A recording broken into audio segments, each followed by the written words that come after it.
आज सकाळी अतिशय दुःखद घटना घडलेली आहे। अतिशय अनाकलनीय अशा परिस्थितीमध्ये विमान अपघातामध्ये राज्याचे उपमुख्यमंत्री अजितदादा पवार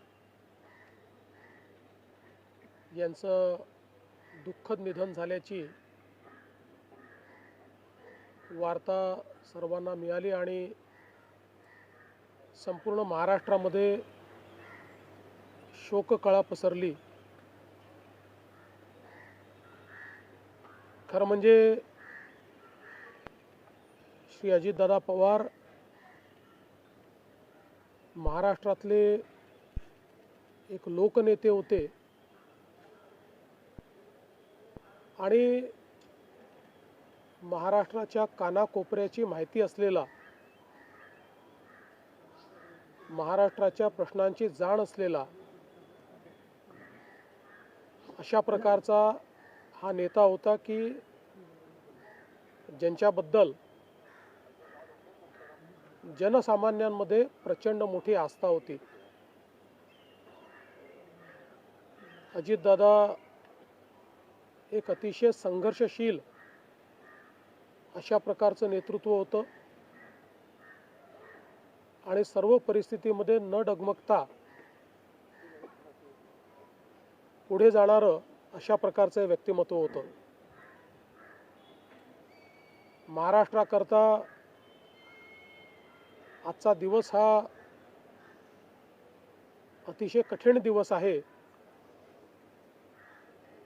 कारण अशा प्रकारचं नेतृत्व तयार व्हायला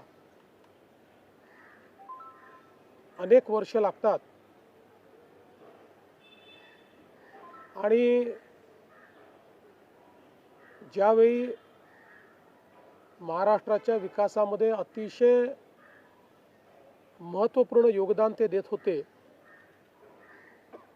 अशा काळामध्ये त्यांचं निघून जाणं हे अविश्वसनीय आहे, मनाला चटका लावणारा आहे। माझ्याकरता तर वैयक्तिक एक दमदार आणि दिलदार अशा प्रकारचा मित्र या ठिकाणी सोडून गेलेला आहे। त्यांच्या कुटुंबावर देखील हा प्रचंड मोठा आघात आहे। मी आणि एकनाथराव शिंदे साहेब आम्ही लवकरच बारामतीकडे निघणार आहोत। सकाळपासून मी सगळ्यांच्या संपर्कात आहे।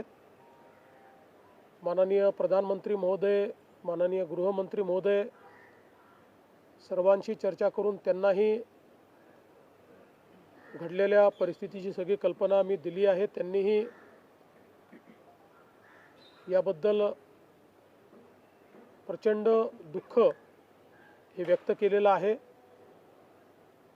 एकूणच देशातच या संपूर्ण प्रकरणामुळे हळहळ पसरलेली आहे।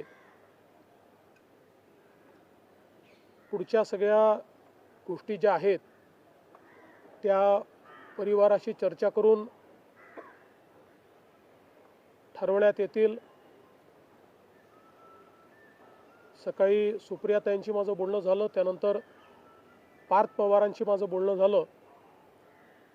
एकदा संपूर्ण परिवार बारामतीला पोचल्यानंतर पुढच्या सगळ्या गोष्टींचे निर्णय हे त्यांच्या संमतीने घेतले जातील।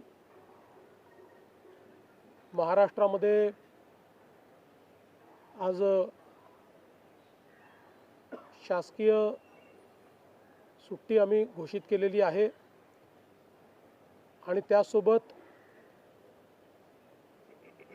3 दिवसाचा दुखवटा देखील जाहीर करण्यात आलेला आहे।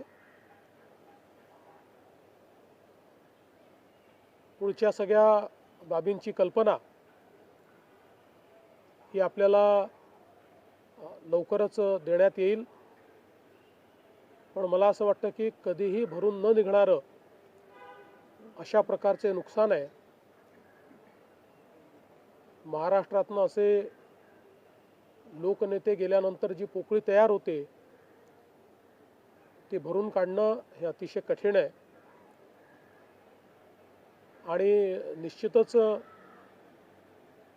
इतक्या सोबत, इतक्या जवळून आणि इतक्या संघर्षाच्या काळात एकत्रित काम केलेलं आहे की त्यातनं खरं तर अशा गोष्टीवर विश्वास ठेवायलाच